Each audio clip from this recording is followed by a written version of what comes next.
Donc je viens de mettre un calque qui modifie l'ambiance colorée, un calque de réglage courbe. Je suis descendu sur chacune des couches et j'ai bougé, on le voit ici. Si je veux maintenant modifier le contraste, eh bien, pour me faciliter la tâche, je ne vais pas essayer de le faire dans le même réglage. Je vais ajouter un deuxième réglage. Regardez bien ça, j'ajoute un deuxième réglage de type courbe. Et c'est là-dedans que je vais aller mettre 2 points pour modifier le contraste sur l'image. Voilà.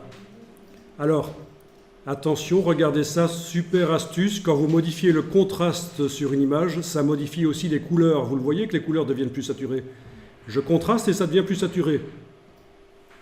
Pas génial ça. Enfin, parfois ça donne bien. Alors voilà l'astuce.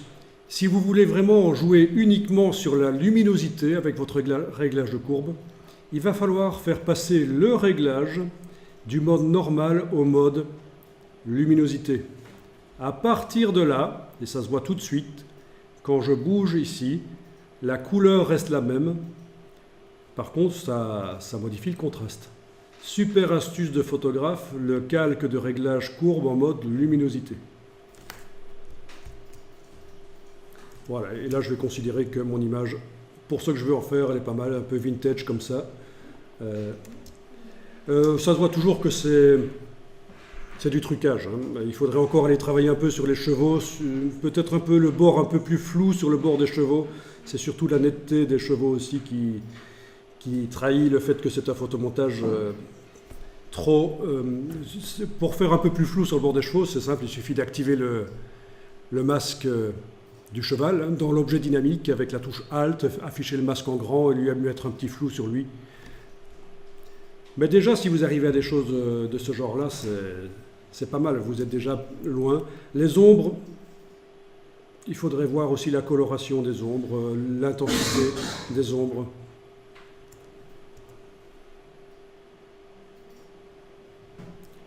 Il y a aussi le fait que les blancs du cheval sont très lumineux. Pour ça, il va falloir que je descende sur les courbes qui servent au réglage des chevaux. Et que j'aille à l'extrémité ici. Voilà, ça se voit. Baisser l'intensité des blancs. En prenant le dessus de la courbe et en le baissant comme ça baisse l'intensité des blancs. Ça va aider aussi.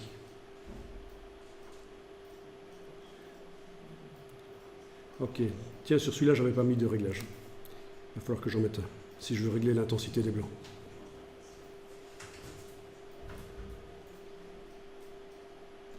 Donc ce n'est pas un tuto pour faire des chevaux dans une rue, bien sûr, c'est un tuto pour apprendre Photoshop. Avec ça, vous savez faire plein de choses. Plein de choses.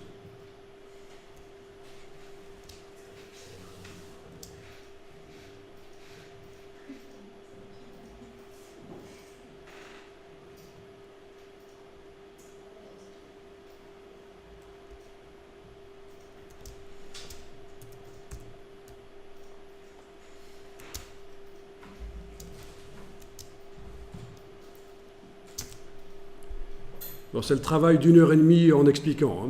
En principe, si vous le faites vous-même, ça prend 20 minutes et vous allez passer plus de temps pour que ce soit mieux.